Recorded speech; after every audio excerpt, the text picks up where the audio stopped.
Fala pessoal, tudo bem? Como vocês devem estar acompanhando, eu sou presidente da comissão especial que analisa a reforma da Previdência aqui na Câmara de São Paulo. E não só, também fui relator da reforma da CCJ, onde dei o parecer pela constitucionalidade. Justamente por defender a reforma da Previdência e por ter uma posição enfática pró-reforma, tenho recebido inúmeros questionamentos. E não só ameaças, perguntas, mensagens, de tudo quanto é tipo, desde processo até tiro na minha cara. Tudo isso chegou. Mas o assunto do vídeo não é para reclamar disso não. Na verdade, eu tomei o cuidado de selecionar uma série de perguntas mais sensatas, que pessoas mais razoáveis, inclusive que funcionários públicos fizeram nas minhas redes, e vou tomar o cuidado de responder uma a uma neste vídeo. Eu tenho certeza que os sindicatos não vão dar a mínima porque eles não têm proposta e não querem discutir a reforma. Mas você que está interessado na austeridade das contas da cidade, está interessado em entender o porquê da reforma da Previdência, o que vai acontecer e o que vai ser reformado, eu tenho certeza que vai prestar atenção nesse vídeo e vai ter as suas dúvidas sanadas. Então, sem mais delongas, sem enrolar demais, deixa aquele like no vídeo, ative o sininho para receber as notificações e se você não for um sindicalista mamador nas tetas do governo, se inscreve aqui no nosso canal. Sem muitas delongas, vamos para o vídeo. E a primeira pergunta que veio é do Eduardo. Eu não vou colocar o nome inteiro para preservar as pessoas e vou respondendo uma a uma. Ele disse o seguinte: Rubinho, boa tarde. Para onde vai esse dinheiro que vai ser economizado? Para os cofres públicos? O que vão fazer com o dinheiro? Porque, sei lá, pode ser que o dinheiro economizado vire propina. Aí vai ser 6 por meia dúzia. Bom, Eduardo, deixa eu te explicar uma coisa. O dinheiro não vai ser economizado. É um rombo, já há um déficit. Então o que acontece? Não é um dinheiro que está sendo gasto, ele vai deixar de ser gasto. Hoje, recursos da saúde, educação e segurança deixam de ser investidos para cobrir o déficit previdenciário, que em 2020 foi de mais de 6 bilhões de reais. Esse valor aumenta ano a ano e tem a projeção de chegar em 171 bilhões caso a Previdência não seja reformada. Para você ter uma ideia, isso dá quase 3 vezes o orçamento da cidade de São Paulo, que é de pouco mais de 60 bilhões de reais. Então o que acontece? É um valor que vai deixar de ser gasto e vai ser investido onde ele deve ser investido: saúde, educação, segurança, não para cobrir o rombo da Previdência. E aqui eu quero explicar uma coisa: dinheiro de imposto não é dinheiro de aposentadoria. O dinheiro da Previdência dos servidores, ele deve ser custeado com a contribuição previdenciária desses servidores, ou seja, eles recebem o salário, pagam para aquele fundo da Previdência e aquele fundo paga a aposentadoria. O dinheiro que você paga em IPTU, que vem de ISS, que vem de todo aquele bolo de imposto, ele não serve para pagar a Previdência. Isso é errado, é ilícito. Ele serve para investir, como eu disse, em saúde, educação e segurança, para recapear o asfalto, para investir em escola,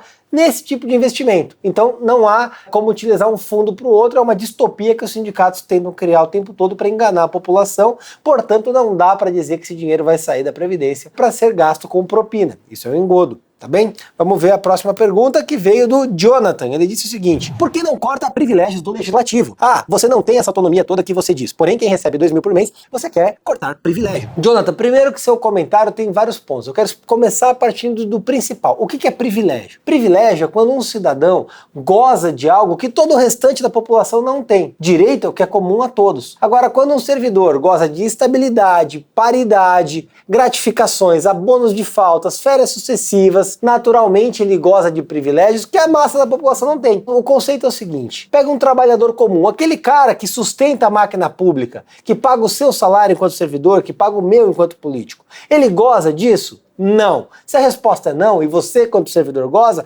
você é privilegiado. Essa é a conta. E aqui nós estamos falando de aposentadoria. A aposentadoria do servidor, ainda que reformada, é maior do que a da população comum, inclusive de nós políticos, vereadores, e de qualquer outro político, porque o vereador, o político, ele aposenta pelo regime comum do INSS, como toda a população, e como eu entendo que deve ser, sem nenhum privilégio. Agora, os servidores de São Paulo têm um regime independente, que é o que está sendo reformado porque é deficitário. E não é correto tirar dinheiro da população para pagar a aposentadoria de servidor privilegiado, especialmente aquele que aposenta com 10, 20, 30 salários mínimos. Tem pessoas aí aposentadas com 30 salários mínimos. Você acha isso justo? Enquanto o trabalhador aposenta no máximo com 6 mil reais, o sujeito está aposentado com 10, 20, 30? Naturalmente, estamos falando de privilégios. E ainda respondendo o início da sua pergunta, Jonathan, eu entro sim com a ação contra privilégios do Legislativo. Se você vai lembrar, por exemplo, eu cortei o bônus natalino de 10 milhões de reais que seria pago na Lesp, entrei com ações, abro mão de uma série de coisas, não uso motorista, não uso carro oficial, não reembolso combustível, tudo que eu entendo como privilégio, eu dou um exemplo inclusive no meu próprio mandato. Aqui não tem essa não. Eu tenho envergadura moral para falar que alguém é privilegiado justamente porque eu combato inclusive dentro do meu gabinete, entendeu? E vamos ver o próximo aqui. A Kelly. Inclusive essa Kelly manda bastante coisa aqui para mim. Ela mandou o seguinte: mamata de servidor público você está usufruindo também.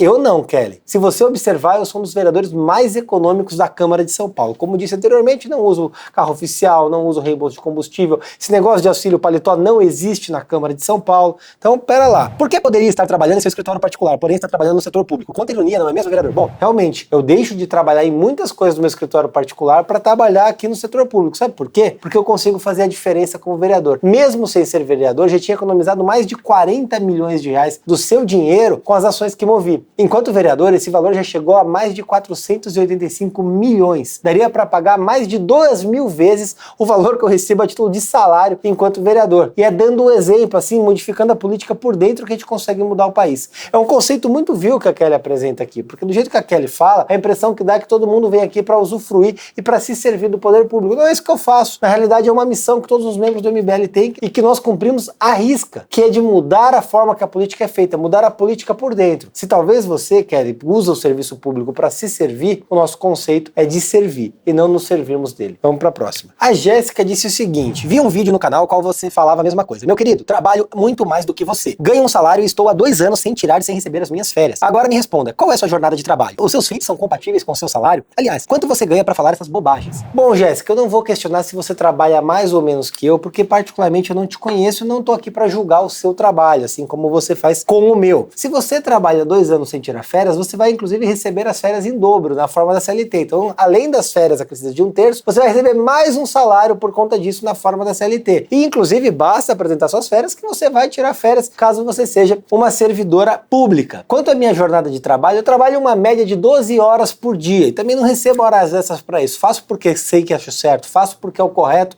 e faço porque estou aqui lutando por uma cidade mais austera, com mais equidade e com menos privilégios, inclusive combatendo os privilégios do funcionalismo público. Aliás, ela manda o seguinte: os seus feitos são compatíveis com o seu salário? Olha, eu já gerei uma economia de 485 milhões de reais apenas com ações que movi e algumas coisas que eu movi dentro do meu mandato. Isso de dinheiro público que voltou para os cofres públicos para ser gasto de forma adequada e que seria gasto de forma inadequada, o que me parece bastante sensato, além do fato de que eu trabalho 7 dias por semana e cumpro a minha função dentro daquilo que me comprometi, principalmente de combater privilégios como dos servidores, que acontece agora. Aí o Leandro disse o seguinte: quando você vai cortar os privilégios do prefeito e de vereadores? Leandro, só para te informar, o aumento de salário do Poder Executivo que aconteceu na legislatura passada, e eu sequer era vereador, eu levei à justiça. Entrei com ação, processei por conta disso. E é esse tipo de trabalho que eu faço. Pau que bate em Chico, bate em Francisco. Da hora disse o seguinte: vereador, quem atende a população são os servidores públicos. Quem trabalha pelo desmonte dos serviços públicos trabalha contra a população. Não ao Sampa Prev 2, se votar não volta. Vou do final pro começo. Se tem um troço que eu gosto de ouvir, que eu acho divertido,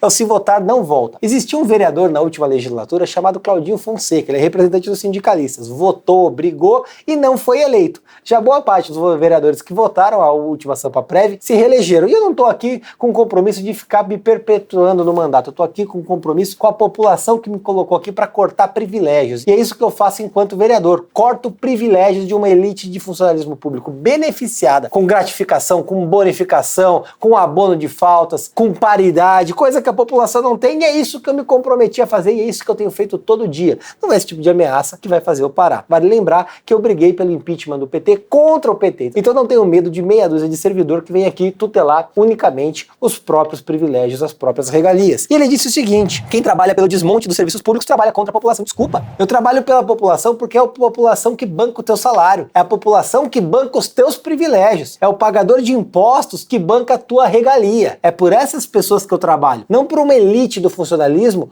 altamente privilegiada e que está sugando o dinheiro da população. Não é porque você atende a população que você tem que ter benefício não, meu amigo. Você atende a população porque você foi contratada para fazer isso. Assim como eu fui eleito para cumprir o papel que eu tô fazendo. Então, pera lá com esse tipo de comentário, tá? Muito vil e muito baixo. Vamos ver quem é o próximo aqui. Fábio disse o seguinte: boa noite, Rubinho. O que você pode fazer quanto às regalias dos políticos? É um absurdo. Concordo, boa parte dessas regalias de políticos são absurdas e nós trabalhamos justamente para cortá-las. Inclusive, processar. Pesquisa no Google, Rubinho Nunes processo. Você vai ver o tanto de ações que eu já movi contra privilégios de uma alta classe política. E não só de políticos, não. Do judiciário também. Fui responsável também pela ação que cortou o bônus para os desembargadores que trabalhassem durante a pandemia. 100 mil reais para cada desembargador, e eu consegui derrubar derrubar esse bônus com uma ação do CNJ, dentre outras tantas que eu consegui. Combater privilégios e combater regalias é o meu compromisso e é isso que eu faço. Doa a quem doer. Bom dia, Rubinho. Você poderia, por exemplo, ser mais claro e explicar quais privilégios serão cortados? Acompanhe seu trabalho desde que resolveu processar o prefeito. Porém, nem todas suas postagens condizem com a realidade dos servidores. Exemplo, o servidor que ganha padrão R$ 3.061, desconto de RPS 428, desconto de imposto de renda 61,26, total líquido R$ 2.571. Pelo que entendi, vocês querem aumentar o desconto, aumentar o tempo que eles trabalham, no caso dos professores, sem garantias de que irão ter uma aposentadoria digna com salário decente. Bom, vamos lá. Nós estamos aqui falando de aposentadoria especificamente, certo? O que está acontecendo agora? O valor da alíquota vai ser mantido. O que se modifica é justamente a contribuição daquele que já está aposentado, especialmente aqueles que ganham acima de 6 salários mínimos. O objetivo é que essas pessoas contribuem, inclusive minha emenda para aquele servidor que aposentou com 10, 20 salários mínimos, é que ele contribua com 20% do valor acima dos 14% que é descontado hoje. E eu quero explicar o seguinte, a aposentadoria é paga pelo próprio servidor. Se você vai se aposentar, é você que paga a sua aposentadoria, não é o cidadão, não é a dona Maria, não é a do senhor João que tem que pagar a sua aposentadoria, é o próprio servidor. Então, naturalmente, com a reforma da Previdência, o servidor vai contribuir para que ele consiga se aposentar. Eu concordo com o que você diz no final, sem a garantia de que terá uma aposentadoria. Se nós não fizermos a reforma da Previdência, talvez você que está trabalhando não consiga receber sua aposentadoria porque ela é deficitária. E ao longo do tempo, ela vai exceder 3 vezes o valor do orçamento de São Paulo. E faço um parênteses aqui. Eu vejo muita gente de esquerda falando, vamos cobrar os bancos. Se nós cobrássemos todos os devedores de São Paulo, todo mundo que deve, vamos imaginar que todo mundo vem aqui e pague, que não haja processo, a gente teria ali 130 bilhões de reais. Ainda faltariam 41 bilhões para cobrir exclusivamente o rombo previdenciário. E vale dizer que esse rombo ainda continuaria. Ou seja, a dívida não seria paga, a aposentadoria não seria garantida e a dívida continuaria crescendo. É isso que nós queremos acabar. Criar uma previdência que garanta às pessoas que haja um regime de capitalização. Para você entender, capitalização é quando você paga, fica num fundo e aí você se aposenta com o valor que você depositou. Vale lembrar, qual é o regime de previdência confiável hoje? A previdência privada. A capitalização é um regime de previdência privada e a gente está aproximando a previdência de São Paulo da previdência privada para se tornar mais adequada e mais segura para você, servidor. Então, na realidade, quem está aqui na porta da Câmara me xingando, fazendo barulho, está brigando com uma pessoa que está justamente lutando para que haja igualdade e garantir a própria aposentadoria. É bastante irônico isso.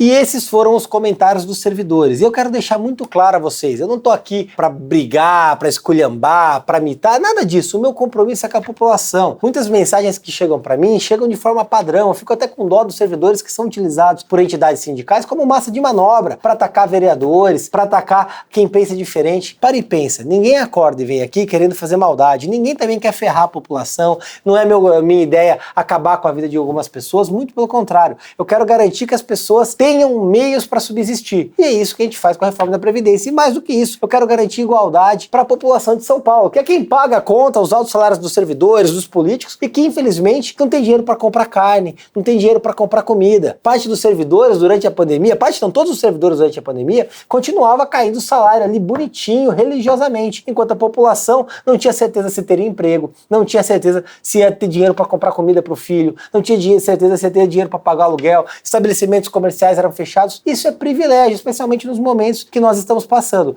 Nós estamos falando especificamente de reforma da Previdência. E aí eu faço um outro parênteses. Muita gente me manda mensagem falando de salário de professor. Ah, o professor ganha mal, o professor ganha mal, o professor ganha mal. Não é uma reforma só para professor, é uma reforma previdenciária para todos os servidores. E aí eu faço um outro adendo. O salário do professor é baixo? É baixo. Sabe por que é baixo? Por conta de uma coisa chamada Pacto Federativo, não por conta da reforma da Previdência. A cada R$11 que São Paulo, Estado, arrecada, apenas um fica no município. O restante vai tudo para a União. Se você pega um professor do Maranhão, ele ganha R$6.000, mesmo o Maranhão sendo deficitário, enquanto São Paulo faz a lição de casa aqui e o salário é menor. Sabe por quê? Responsabilidade fiscal. A forma de rever os salários e fazer mais dinheiro ficar em São Paulo para que as pessoas ganhem mais é com a reforma do Pacto Federativo. Isso se faz a nível federal. A nível municipal, nós fazemos a reforma da Previdência para que o que as pessoas, os servidores contribuem, possa retornar para eles, enquanto a aposentadoria, sem mexer em dinheiro de saúde, educação e segurança, o que além de moral é completamente legal. Tamo junto, um abraço e vamos processar tudo.